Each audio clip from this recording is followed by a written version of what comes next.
series, this is a bit of a special one today. This is the Blackstar Golf Winter Matchplay Championship, and this is one round away from going through to the final. And the final, if you win that, you get 4 European Challenge Tour starts. So this is the big one, and I'm going to let this video play out. Flower came along, he filmed every single shot. So this is me against James Ruth for 18 holes. Sit back, relax, and enjoy this one. James Ruth, if you don't know, one of the best golfers in the West region, if not the best. This is probably as tough as it gets to get through to the finals. But sit back, enjoy, recap at the end. All right, we had to get a cheeky little commentary in. So enjoy the sound of the rain smashing the top of my car as we do the voiceover for this match. Flower didn't get my tee shot on the first, but the first hole at Tavistock is a drivable par 4, dog legs round to the left, but you can take a direct line. Mine missed just left to the green, and James missed his up on the high side, hit a nice little chip here. Here I am with a 60-degree wedge, just playing a little floaty semi-flop in there. Just got a little too juicy with that one. But quite a nice start. James for the half. So yeah, I mean that was a nice start, 1 up on the first. Now we've got a dog leg right to left par 4, somewhere in the region of 450, but we can both cut off some of the corner, so it makes the hole considerably shorter. I think James ended up having about 140 into this hole, and I had about 130. Look at this. By the way, just give this video a like for Flower's production here. Look at the camera he's using. Look how good it looks. So James hit a really good shot in there with wedge. I had a 48 degree. Hit a really good shot in there as well. Just come up a little short, and then okay, for this green and the next tee shots we've got some slow-mo, but I don't know why this is here. But you'll get the picture. So a big slopey green.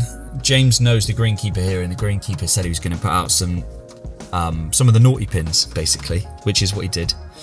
James lagged it up there nice and close, and then I had this to save the half, to make a half. Don't know what I'm saying.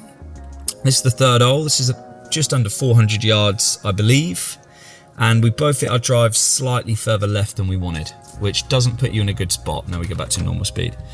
So I've got like 100 out with a bit of a minging lie, just trying to get this somewhere near the green on the right there.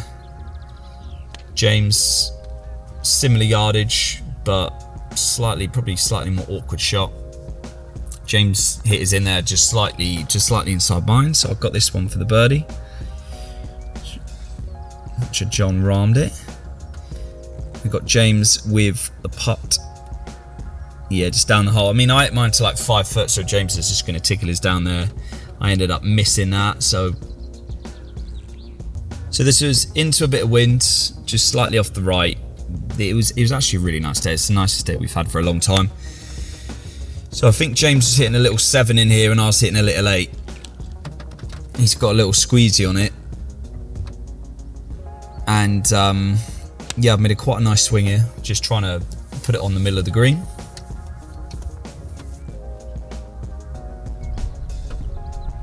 We've got James with a cheeky little up and down attempt.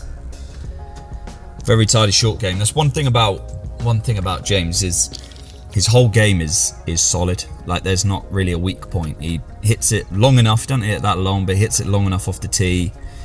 And he drives it insane. He's very accurate. His ball striking's good. His short game's good. And yeah, he's a tough opponent. So now we're in the same direction, but this is about 555, and you're about to see the dirtiest ball flight I've seen on YouTube after this. I had to get these in there. Have a look at this. This is worth a comment and a like.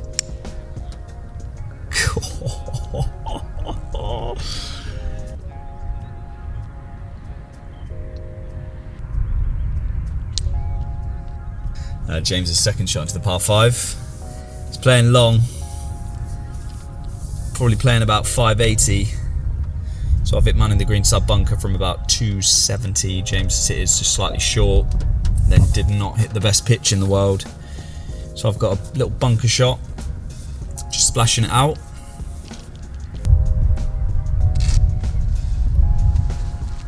And yeah, James had a bit of a mare, but I had this for birdie.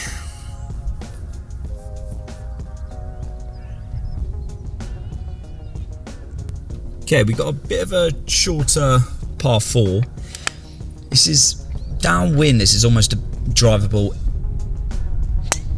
It's a bit of a tight little gap up there to the green. So for me, it's just 3-iron. Left myself 115. Hit really nice sand wedge in here.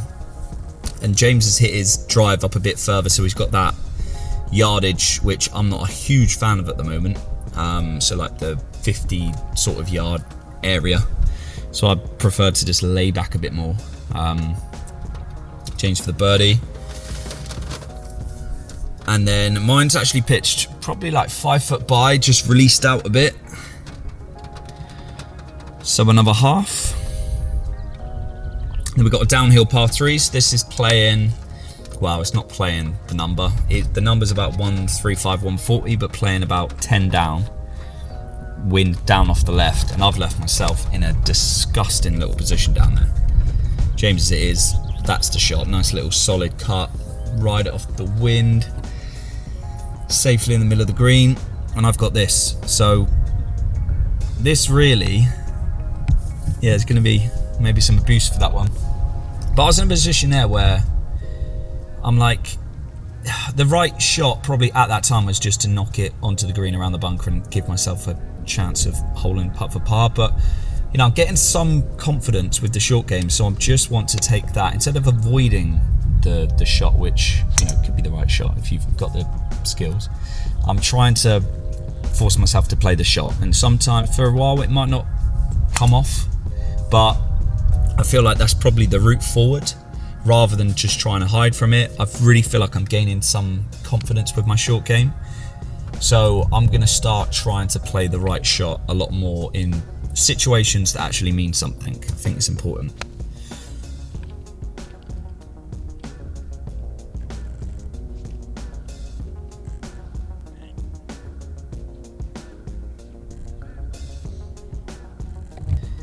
Speaking of playing the right shot,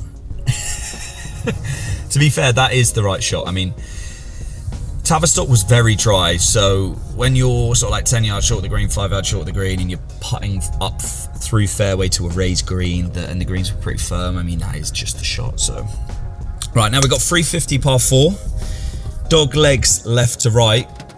I've hit a really nice drive here, took this on quite an aggressive line, and yeah, left myself in a decent situation. James has hit his normal little sort of stock cutty drivey driver and hit a decent shot in here. This is questionable, but at the same time I'll probably say this was the play again, because if you're chipping that, you're chipping onto a downslope, a very firm downslope. If not, you're chipping into an upslope before, so I feel like that's the play. I gave myself a look for birdie. James hold a really good birdie putt here, and now I've got this for birdie for the tie, which I missed. So yeah, just like that, I mean, he's won 1, 2, 3 holes in a row, and now I'm on the back foot, 2 down, and we've got a little par 3 here. So this is 160 playing slightly, in fact it's not really slightly into, this is more across from the right. James it is long. I've hit a bit of a flary one onto the right side of the green, the wrong side of the tier. It's a nice little chip up there from James. And this putt was good enough for the give. So now we are going up the hill around 400, 410. Another solid drive, just an absolute driving machine. And plenty of room here, so just gives me a chance to, I mean, left, you just basically can't miss it left, so I just favoured the right and just bleeded a cut out there. Again, another really solid shot there, just riding the wind there with a little cut. I've hit a decent shot in here from about 100 yards, but it's just sort of rode the wind and hit the edge of the green, and I've come back to here. This was potentially into the wind. I'd say this potentially probably should have been a chip. because then I had this putt for the half, which I hold, and that was quite big at the time because missed that, go 3 down with this run of holes left, and that is not a good situation to be. This is a downhill par 5. Absolutely disgusting tee shot, and unfortunately I hit some wide ones coming in, just getting a little long and loose, which we're going to get into in the next episode of the series. Basically, still a decent shot into that par 5 after luckily finding it out on the right. James has flared his, but you know, right side of the green, so pretty decent shot from that distance. And this was a little opening, so I saw James's putt here just race on by, so I didn't want to get too aggressive, but looking back I'm still fairly aggressive with that, but it's just pulled up really quick down the hill. James has now got this for birdie up the hill, which he knocks in and forces me to hold this, which I did. And that's one thing I'm going to say, right? My putter is definitely moving in the right direction. I'm starting to roll it nicely. Again, the driving machine just knocks it in play, and yeah, this was just see you later. Massive pull left, gone. Another loose, horrible driver swing, which we've got to sort out before some tournaments coming up. Nice little shot in there, not that it mattered because he'd already won the hole. Now we've got a par 3 up the hill. This is playing a good, like 225. James is on the back right of the green. I've got a 4-iron in hand. Just, if anything, a slight bit heavy. But funnily enough, not really the worst place to be. I mean, that was a putt all day for me, just judging it up the slope, off that lie. And yeah, James got a little racy with his down the hill. They're actually rolling quite quick today at Tavistock, or on the day. So he misses this, which gives me a little look. So now we're 2 down with 4 to play. It's got par 5, par 4, par 4, par 4, and I don't know if you just saw what I did. So I've made, I basically hit it left again. So, and that was pretty much, well, hitting it left on both of these holes coming in down the stretch, that was pretty much it. Any chance I had of getting the match back and actually having a chance of getting this match to the last, if not winning, had gone with those loose driver swings. And me and James had quite a good chat about a few different things on the way down. Again, stuff that I'm going to share in the next episodes of this series. It's just got a little loose, basically. The driver swing's just got a little loose, and it just needs some tightening up because I was swinging it really, really nice at the start of the year. So we just need to go back to, just tightening up, basically. Anyway, we got the lob wedge out, which was always promising. And now it is Dormy 3. So, Dormy 3. And a par 4, which plays around 420-ish. Both hit pretty good drives out to the right. There's quite a bit of room on this hole. James is playing first, and he's just got a really weird flyery ball flight here. Just didn't really spin, landed just past pin eye and just released out. I had a yardage in mine, I had a 140 pitching wedge here, mine just floated up and comes up short. So yeah, it's a bit of a strange one. Got a little pitch up the green. This action is just a lot nicer. There we go. Just pitched it probably a yard short of where I needed to not that close, but that's definitely better. And then you're about to see what happens to finish this out. So I'm going to go quiet, enjoy, and we'll check back in at the end.